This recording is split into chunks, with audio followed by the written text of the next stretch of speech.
Imagine being a soldier, thousands of miles from home, defending a country that is not your own. The cold is bone-chilling. The enemy is endless. You are ill-equipped and the mission is unclear. You are told you will be home by Christmas, but that will not be.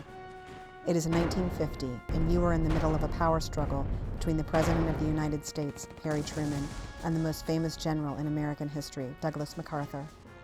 You are a Korean War soldier, one of America's forgotten heroes. Now learn the story behind the memorial built to honor all who served. Our nation honors her sons and daughters who answered the call to defend a country they never knew and a people they never met.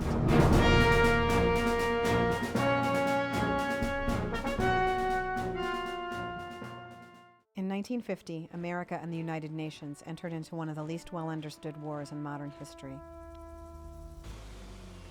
The Korean War is not well understood, and the questions I get from school children, and unless they've read some history, or a lot of people that have had veterans that were fathers or grandfathers or uncles, and they want to know about the war. They say, why did this war start? Although tens of thousands of Americans perished, this war went largely unnoticed by future generations until a process that began in 1986 with the presidential appointment of a 12-member Korean War Veterans Memorial Advisory Board and culminated with its dedication in 1995. This is the story of the many people and organizations that were responsible for bringing the memorial to life. The Korean War Veterans Memorial rests on sacred ground near the Lincoln Memorial and the Vietnam Veterans Memorial on the National Mall in Washington, D.C. 33 years after the war, Congress authorized the creation of the Korean War Veterans Memorial. We decided that we would just write up a request to the Congress. We printed it up and we appeared and testified, and we requested a Korean War memorial on the mall. As you approach the memorial, you see the field of service, the 19 statues in combat formation emerging from the woods. To the left of the field of service is the United Nations curb, which lists all 22 countries who participated in the war. Directly in front of the field of service statues is the Pool of Remembrance, which honors the dead, the missing, and the wounded.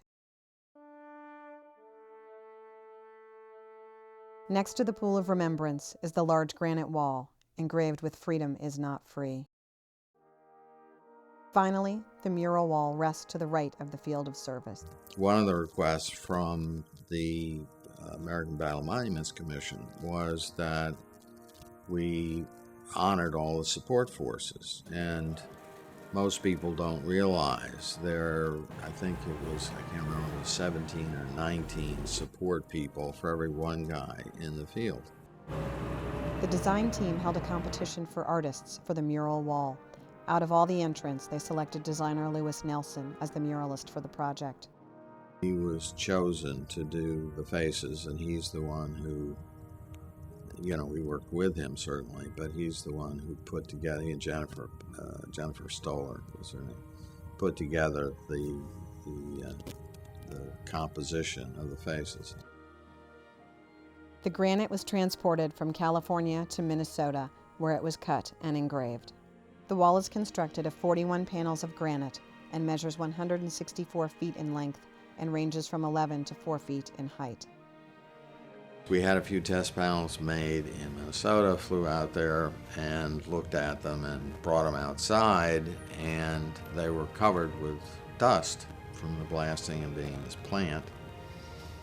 And we said, can we clean off the panels? And one of the workmen went and got a cup of water and a rag and poured the water across the top and wiped the panel, and it was, so big.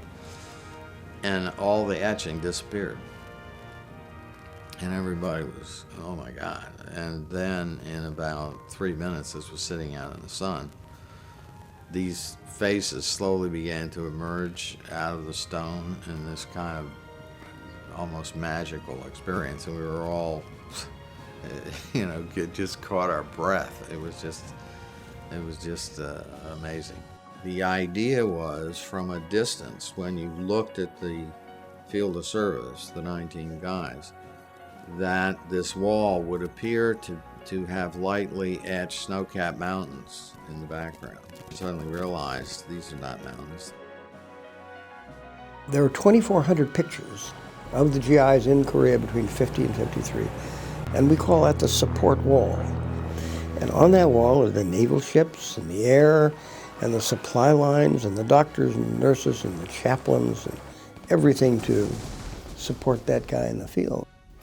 We've had people come back and find themselves when they were 19 and 20 years old on the wall.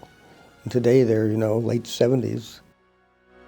Now, almost 60 years after the Korean War began, a memorial stands to honor all who served and to act as a reminder of the profound cost of the liberty that we have as American citizens. Freedom is not free.